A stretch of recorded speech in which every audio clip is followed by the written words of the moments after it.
présente Éléonore et Manon. C'est Margot. Et moi c'est Laurette, on est en terminale et aujourd'hui on va vous présenter notre expérience. De nos jours, le dérèglement climatique est un problème majeur pour l'environnement. En effet, celui-ci modifie les climats à l'échelle mondiale et régionale. Un des effets les plus remarqués est la sécheresse, ainsi que les pluies torrentielles qui provoquent des inondations.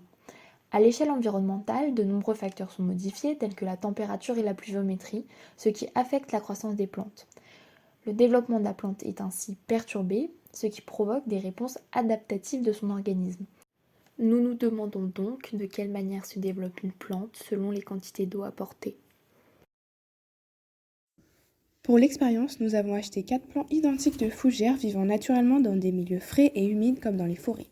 Compte tenu du temps imparti et de la déshydratation rapide des fougères lorsqu'elles sont en pot, nous avons réalisé des conditions climatiques et hygrométriques prévues en 2050 afin d'accélérer les résultats. Les plantes sont placées dans des conditions identiques avec un arrosage tous les 4 jours pendant 3 semaines.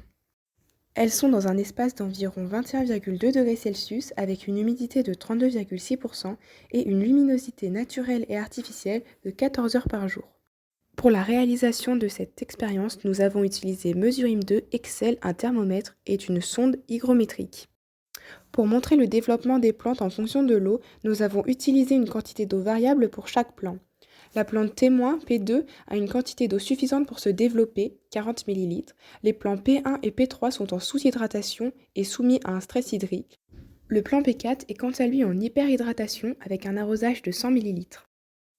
Nous pouvons voir qu'après 1 semaine et demie, des résultats sont déjà visibles, notamment par rapport au nombre et à la couleur des tiges et des feuilles. Maintenant, laissons-nous vous présenter nos résultats.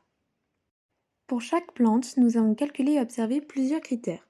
Tout d'abord, la surface du système racinaire avec l'aide du logiciel Mesurim 2, le flétrissement des feuilles, le nombre de tiges et de feuilles restantes, la masse et enfin la plus grande tige.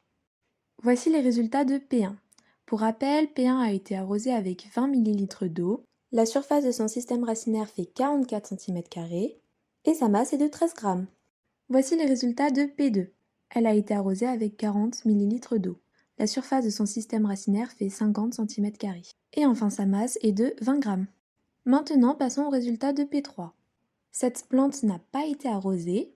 La surface de son système racinaire fait donc 30 cm² et sa masse est de 4 g. Et enfin, voici les résultats de P4.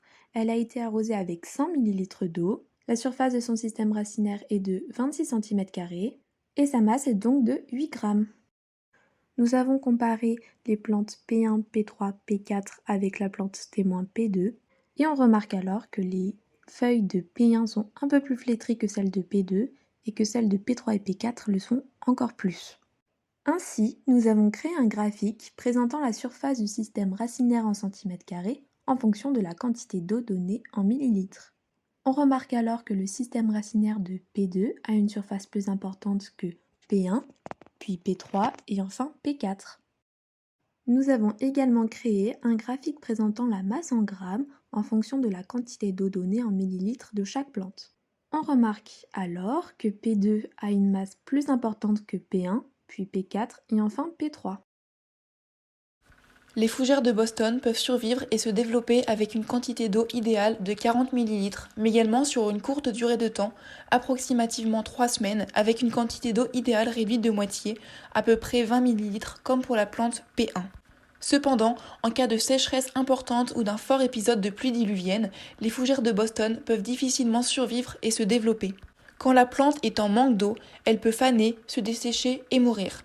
Le chevelu racinaire disparaît et le diamètre des racines se réduit lorsque la plante est en situation de stress hydrique, comme pour la plante P3. A l'inverse, un excès d'eau ou excès hydrique chasse l'oxygène présent dans la terre où poussent les racines. Elles sont alors incapables de jouer leur rôle, elles pourrissent et meurent. C'est le cas pour la plante P4. Ainsi, pour conclure, les plantes se développent en fonction de la quantité d'eau apportée, et leurs systèmes caulinaires et racinaires sont affectés par celle-ci. Pour avoir une croissance optimale et assurer leur survie, elles ne doivent pas être en situation de stress ou d'excès hydrique. Si le futur reproduit ces conditions, alors les fougères de Boston risquent de devenir une espèce en voie d'extinction. De plus, ces plantes permettent de réaliser la photosynthèse et d'absorber du dioxyde de carbone. Cependant, lors de sécheresses importantes ou de pluies diluviennes, les plants meurent et le CO2 n'est plus absorbé, ce qui cause l'augmentation de sa concentration dans l'atmosphère. Cependant, certaines plantes s'adaptent aux variations climatiques, telles que les végétaux xérophiles, comme les cactus.